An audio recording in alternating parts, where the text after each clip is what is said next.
What is up? Welcome to a new video.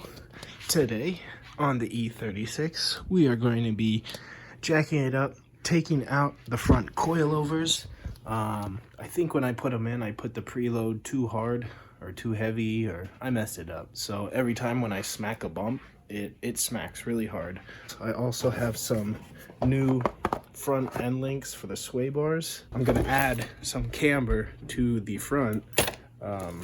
So these little guys are just spacers. They will go in between the coilover and the knuckle, and it'll space out the front wheels a little bit more to give me more camber in the front, because right now I'm around 2 degrees, so those should give me an extra degree, so I'll have around 3 degrees in the front, which should be ideal. I always forget this step and it makes my life a lot harder, so I'm gonna crack the nuts, bust my nuts on the ground while the car is on the ground, and then I'll jack it up. Or else you're gonna have someone have to hit your brakes in the car. You get it. You guys are car people, right?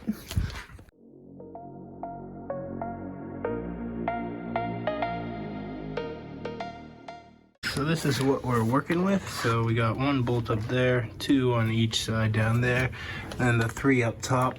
We'll just pull the shock out, readjust the preload. But here are the spacers, so divide it each side, and then you get extended bolts, so they'll go right in here, between the knuckle and the coil.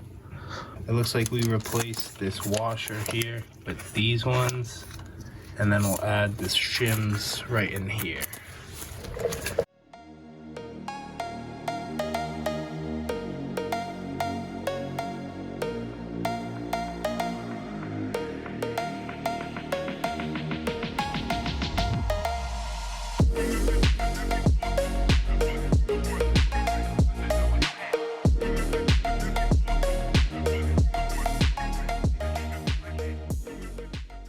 After you get the 3 12 mils out, you have your shock A. These 2 on the top are the preload right here, so I'm gonna loosen it. I know Adam LZ has a video on how to adjust it, so I'm gonna go off that. Pretty sure you just like lay it flat like this, get them hand tight, and then you put one of the wrenches in between and tighten until it fits in between right here. Okay, now, and smack your fenders as much as possible. Be sure to scratch your paint. Hit everything in here you can, especially the brake line. Okay.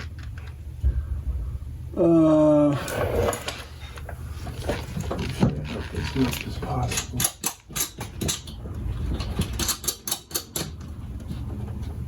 These are the shims, so all different sizes. You can use however many you want, or all of them. I think they're aluminum. You get longer bolts. Here is the stock one. So you can see quite a difference to make up for the shims. So let's slap it all together.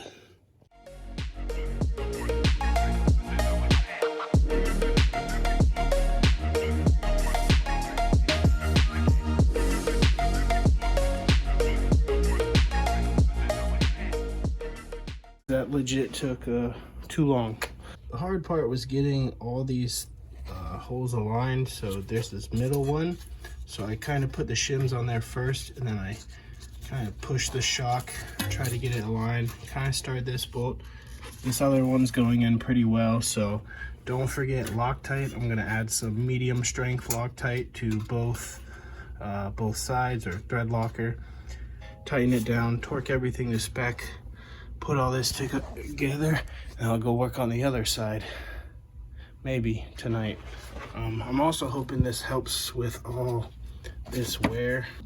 I thought the spacer would help with that, but looks like it got worse, and now I'm guessing more tilty wheel is gonna make more contact, so that might be an issue, but we'll see.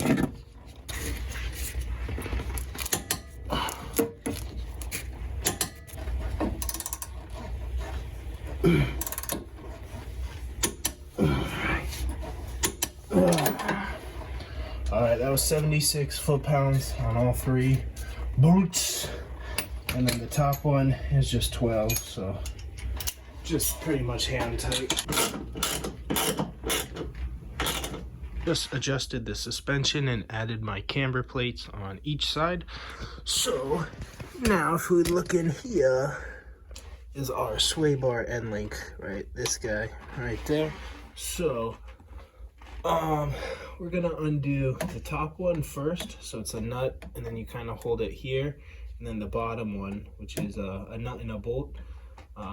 It looks pretty self-explanatory. You tighten the top one, and then you have to put your wheels and lower the car to the ground and tighten this one.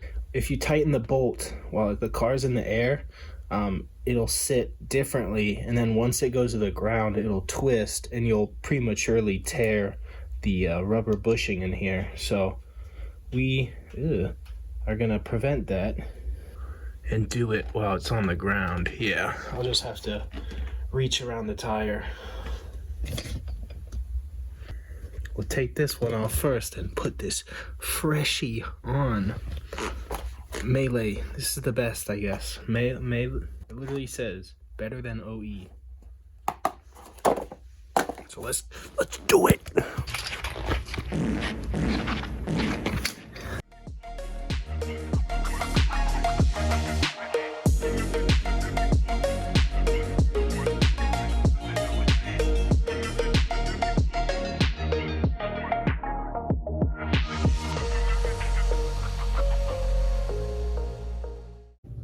Alrighty, so removal, not too hard.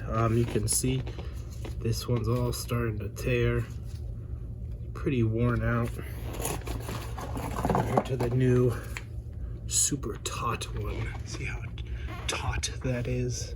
Just see how much play there is. And then you can also see the bottom, it's kind of blown out. So that was probably from, you can kind of see this part looks like it wanted to separate, so that's probably what happened. But definitely glad to be replacing these, and they were on sale. That's really why I bought them. And then I was like, oh yeah, definitely need those. So out with the old, in with the new. Put these on, and then I'll have to look up the torque specs for everything. You're in my fog light, man. This car never came with fog lights. It has the ability, but the wiring's right here.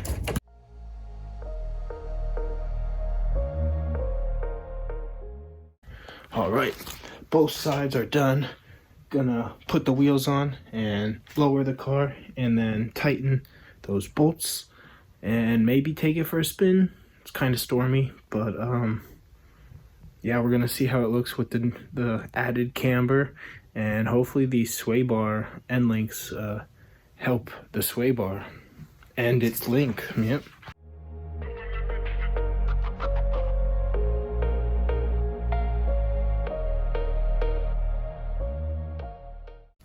All right, here we go.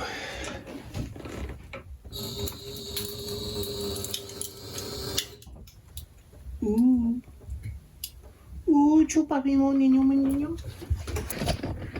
Okay, that tilty wheel, boy. Yep, you can barely see them, but now they're at a different angle, so I'm gonna tighten those up, and then I'll torque the wheels, and we'll be done. Pretty easy tightening those things. I just took off the bumper, and I put a wrench, and then kind of used an extension and a ratchet to get it from the front. I might have over tightened them a little bit, but we'll see. But that was it. So that was end links and coilover readjusting the preload.